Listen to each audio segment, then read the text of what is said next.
Sejam todos bem-vindos ao nosso Evangelho no Lar da Casa Virtual Luz Espírita. Conselho e proteção dos benfeitores da Colônia Espiritual Maria de Nazaré, o nosso grupo em nome de toda a Cavilha, agradece por nos receberem em seus lares. A nossa equipe está composta pela nossa irmã Eliane com a prece inicial, pelo nosso irmão Ney com a leitura do capítulo de hoje do livro Cerca de Luz, seguindo com os comentários dos nossos irmãos Alexandre e Célia, e finalizando com a prece final da nossa irmã Eliane.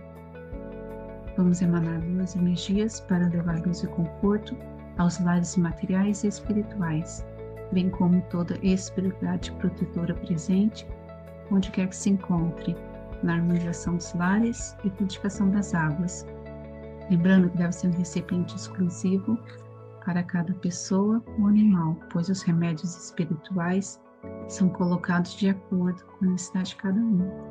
Solicitamos a nossa irmã Eliane para conduzir a prece inicial.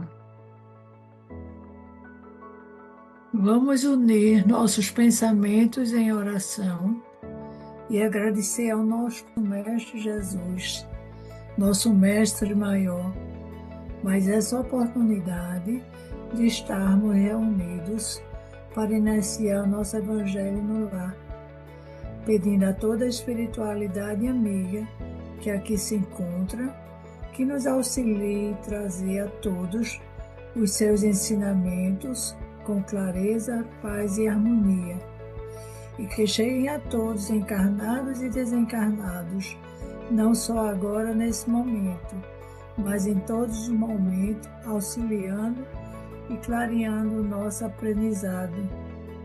Amado Pai de infinita bondade, reunidos em Teu nome, iniciamos este Evangelho no lar, com o coração aberto ao aprendizado e à renovação espiritual.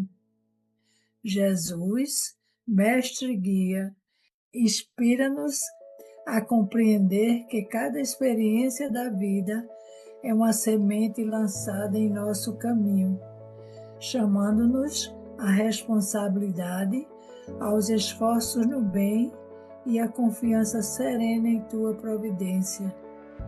Ajudamos a transformar as dificuldades em lições de amor, a vigiar nossos pensamentos e atitude, e a semear a paz, a paciência e a caridade.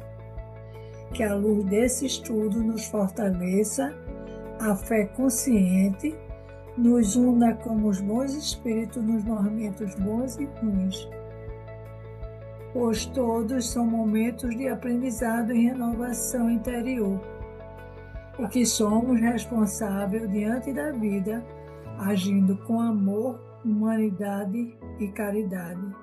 Gratidão, permanece conosco, Senhor, hoje e sempre, e assim seja.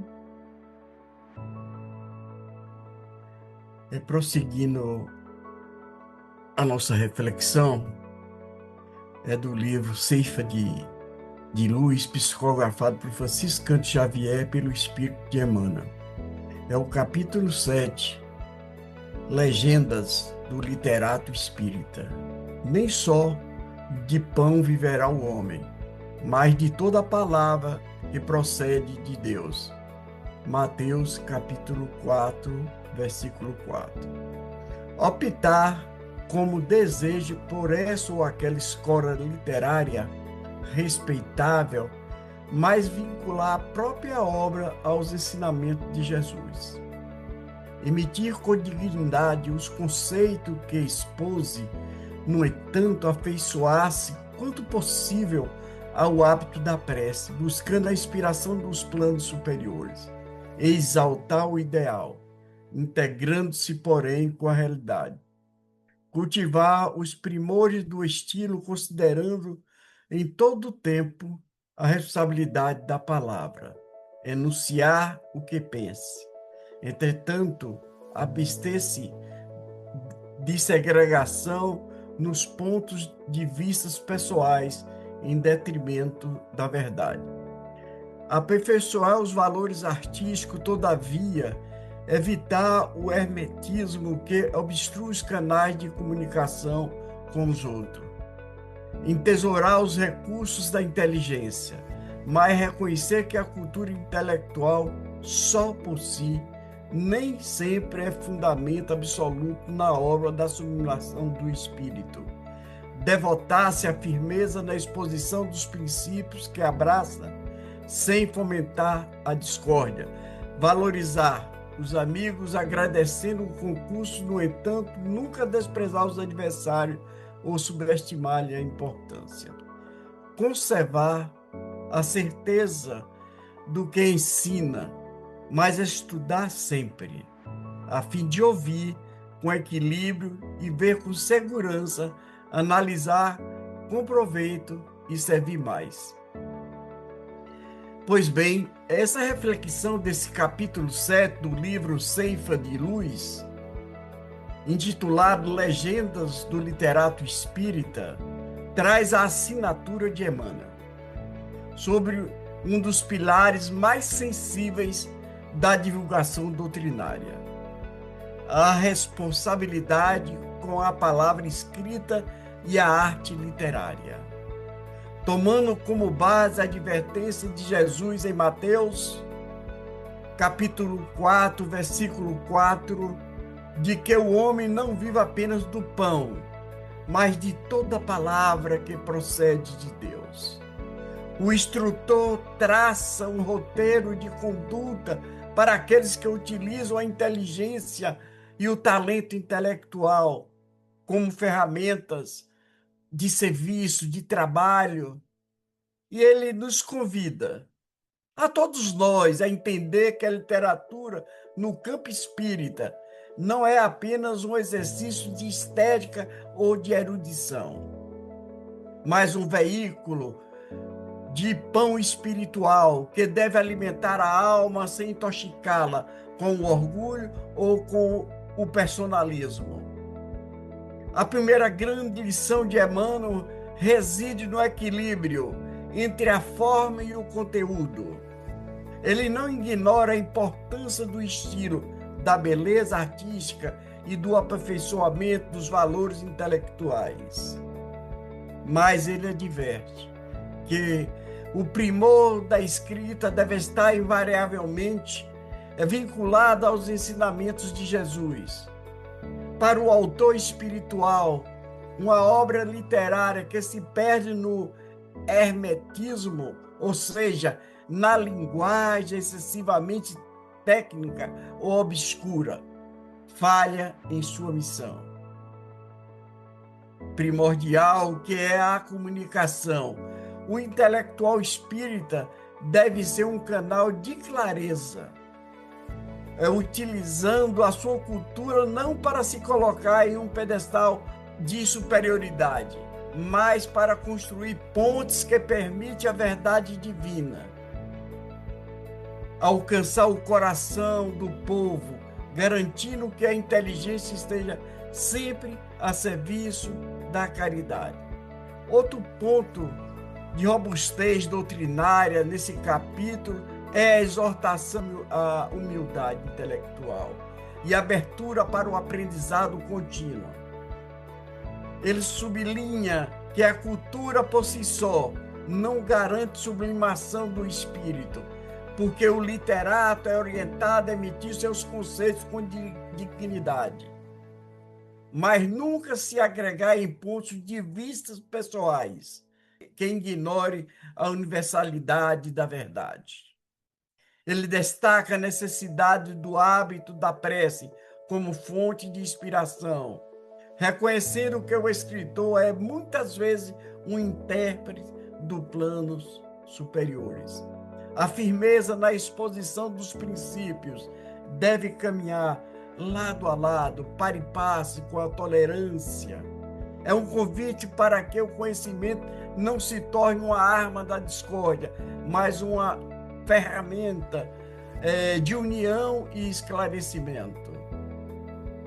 Então, Emmanuel ele avança sobre a psicologia das relações e o enfrentamento de críticas.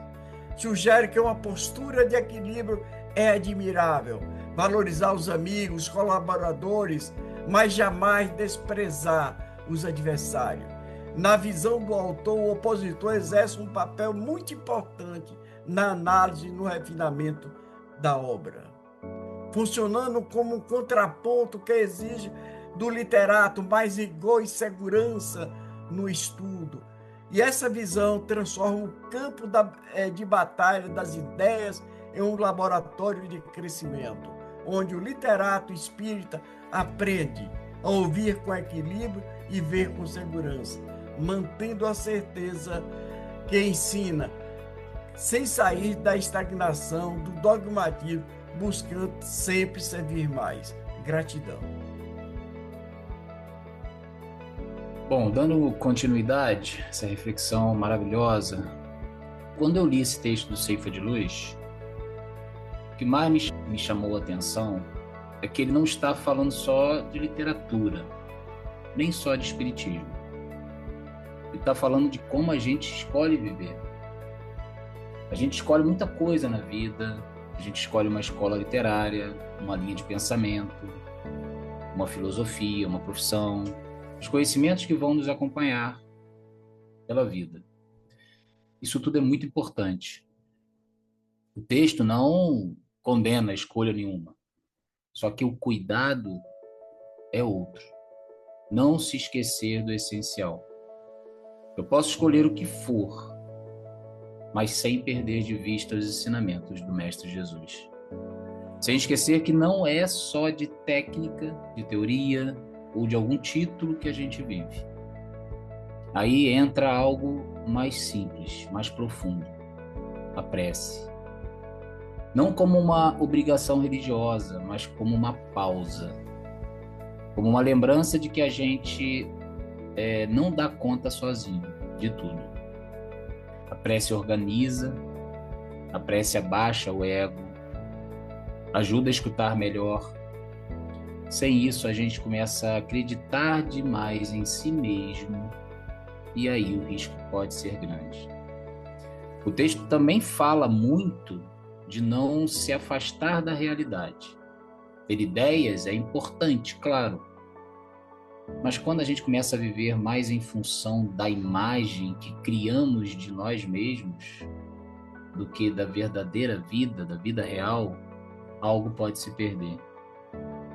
E aí um ideal sem chão vira fantasia. A vida pede presença, não um personagem. Outra coisa que eu acho muito atual e que o texto fala é o cuidado com a palavra.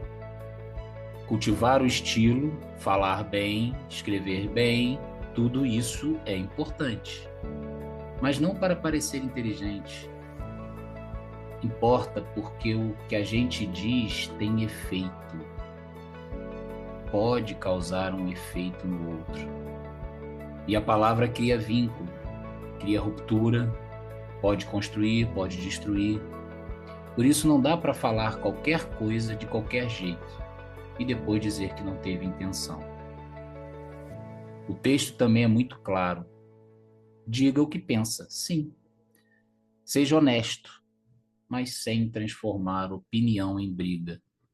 Não precisa criar inimizade para sustentar um ponto de vista. Firmeza não é agressividade. Convicção não pode se transformar em desavença. E aí vem um ponto que, para mim, é central no texto. O conhecimento não basta. Saber muito não significa ser sábio. E aqui cabe bem aquela frase que eu não sei o autor, mas que é muito importante. É característico do conhecimento falar, mas é privilégio da sabedoria escutar. Quem só fala muitas vezes não escuta ninguém, nem mesmo a vida. Por isso também faz sentido valorizar os amigos, agradecer quem caminha junto, mas nunca desprezar os adversários. Às vezes, é o outro que discorda que mais nos ensina. Ignorar ou diminuir o outro empobrece a própria experiência, a própria existência. E por fim, algo que eu gosto muito nesse texto, precisamos ter certeza daquilo que ensinamos, mas precisamos estudar sempre. Não se fechar, não achar que já chegou e, bom, aqui é o limite. Precisamos ensinar com segurança, mas também com humildade. Porque, no fundo, quanto mais a gente estuda, mais percebemos o quanto ainda sabemos muito pouco. E esse texto é um lembrete simples, mas necessário. Viver com coerência, falar com cuidado, estudar com abertura e caminhar sem esquecer do essencial. Sem pose, sem excesso, com mais escuta e mais presença. Pois nem só de pão viverá o homem, mas de toda palavra que procede de Deus. Gratidão. Bom, dando continuidade, acho que tem muito pouco para acrescentar, né, depois de tudo que foi falado, mas tem uma palavra-chave para mim que tocou muito, que é o equilíbrio. O pão, o alimento, a nossa vivência no mundo material e a prece, o alimento da nossa vida espiritual. Nós, como espíritos, o tempo todo estar lembrando que somos e devemos agir e lembrar que nós somos, e nós que acreditamos, nós que somos espíritas, as pessoas que estão ouvindo e escutam este evangelho, busca conhecer a doutrina, não como uma religião, uma filosofia, mas um modo de encarar a vida. Eu não vou desaparecer, minhas moléculas não vão desaparecer. Eu vou deixar um legado e eu vou partir para a minha evolução. Mas eu aqui, enquanto estou aqui preparando esse legado que eu vou deixar, como eu me comporto? Como? Com o equilíbrio. Eu, por mais erudito que seja, ou que eu possa, estar sempre com a humildade, como nossos irmãos aqui falaram. Lembrar também que temos que estar com coerência, porque por mais que você acredite, por mais que você tenha certeza, você não pode impor a sua certeza.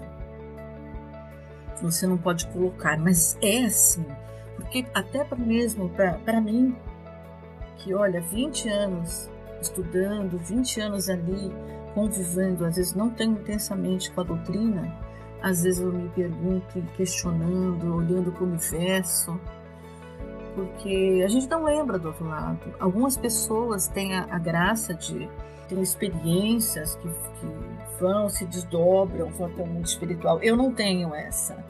Então, eu acredito muito nessa teoria que eu tenho, na sensibilidade que eu tenho de estar próximo dos espíritos, mas eu não vejo.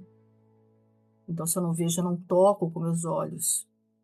Então, eu acredito muito. Para mim, faz sentido isso. Mas fazer sentido para mim não tem que obrigar o outro a fazer sentido para o outro. Eu tenho que estar ali tentando ajudar essa pessoa o melhor possível e a mim mesma. Eu tenho que estar aqui na Terra procurando em todos os sentidos o meu alimento, no meu trabalho, no meu estudo,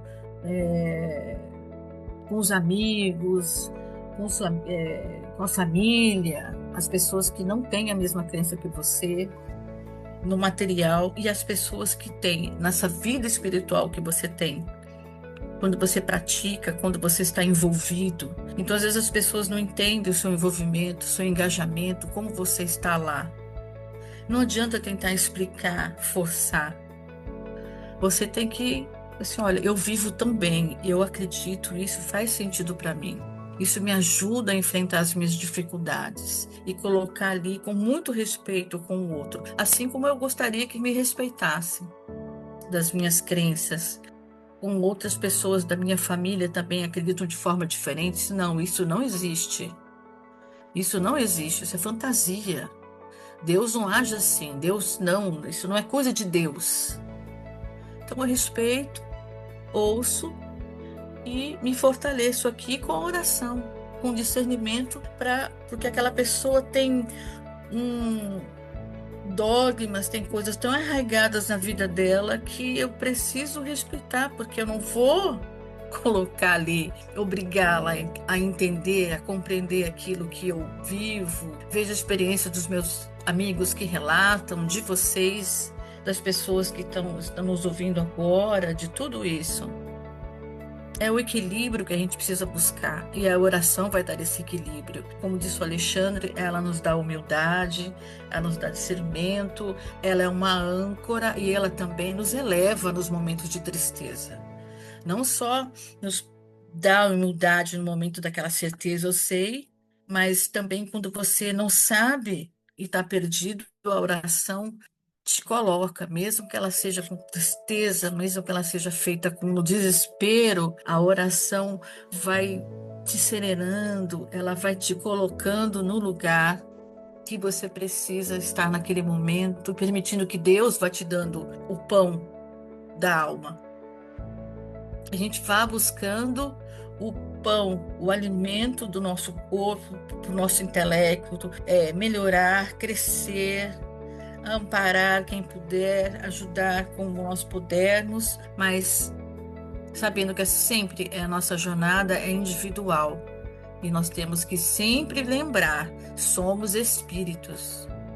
Temos que agir como espíritos aqui. Eu tenho um corpo, eu tenho uma capinha, visto essa capinha, essa roupa, mas eu tenho uma responsabilidade muito grande com aquilo que eu acredito, com aqueles que estão aqui me apoiando espiritualmente, os meus mentores, os nossos, e essa responsabilidade com a nossa vida.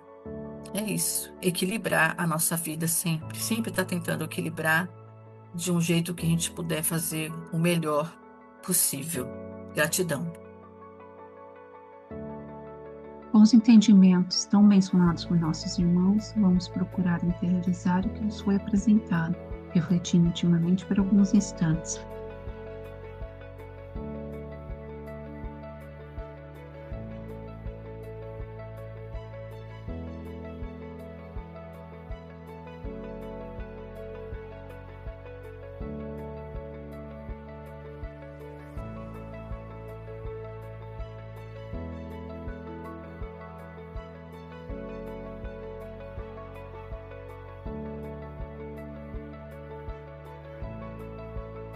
Elevemos os nossos pensamentos a Deus e com o auxílio dos espíritos de luz da colônia espiritual Maria de Nazaré, pedimos paz e harmonia para todos que estão conectados conosco neste momento de amor, bem como a emissão de boas energias aos nossos familiares e irmãos encarnados, aqueles que se encontram no plano espiritual. Por fim, pedimos ao Senhor Jesus e aos guias espirituais, principalmente aos integrantes das correntes médicas do espaço, que coloquem nossas águas, os fluidos astrais, vitais e espirituais, para que cada um necessita para curar todas as enfermidades físicas, emocionais e espirituais, proporcionando saúde, vitalidade, equilíbrio e forças nos trabalhos do bem. Sendo assim, solicitamos ao nosso irmão Alexandre para conduzir a prece final. Deus, Pai de amor e misericórdia, Senhor Jesus, ao encerrarmos este momento de estudo, de reflexão, nós te agradecemos pela oportunidade de aprender, de pensar e principalmente de escutar. Que a palavra que foi lida hoje aqui não fique apenas nesse entendimento intelectual nosso, mas encontre um lugar no nosso coração e se transforme em atitude no nosso dia a dia. Possamos escolher nossos caminhos, nossos saberes, nossas palavras, sem nos afastarmos de Jesus. Ajuda-nos a ter firmeza sem rigidez, convicção sem orgulho e conhecimento acompanhado de humildade. Saibamos falar quando for necessário, mas também aprender a escutar a vida, a escutar o outro, a escutar a nós mesmos. Que a prece nos acompanhe como cuidado interior, que o ideal não nos afaste da realidade, que a responsabilidade com a palavra nos torne mais humanos e mais fraternos. Que as vibrações do alto alcancem neste momento todos os corações necessitados de amparo, os que sofrem, os que se sentem sozinhos, os que buscam sentido e ainda não sabem para onde caminhar. Que cada um de nós possa sair daqui um pouco mais atento, um pouco mais simples e um pouco mais disponível para servir. Que assim seja.